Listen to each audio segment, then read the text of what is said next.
to step fixed cost.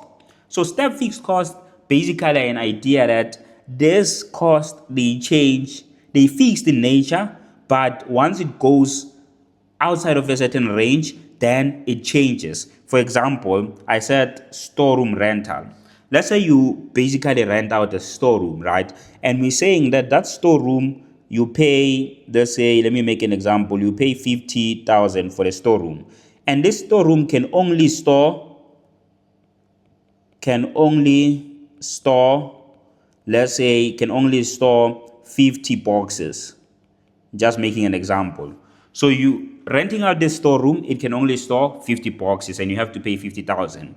If you go above 50 boxes, you need a new storeroom, which you can also additional storeroom, which you can also rent out at 50,000 to for any boxes that are above 50 boxes. So the idea here is, let me just say 50K.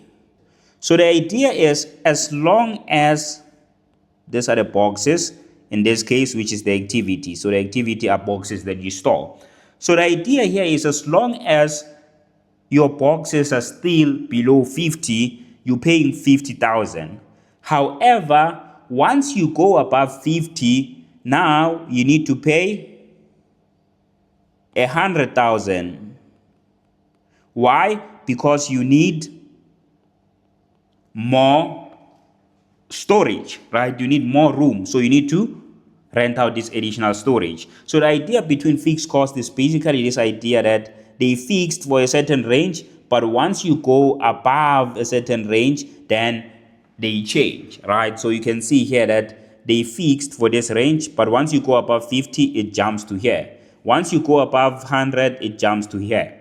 So that's the idea behind step fixed cost.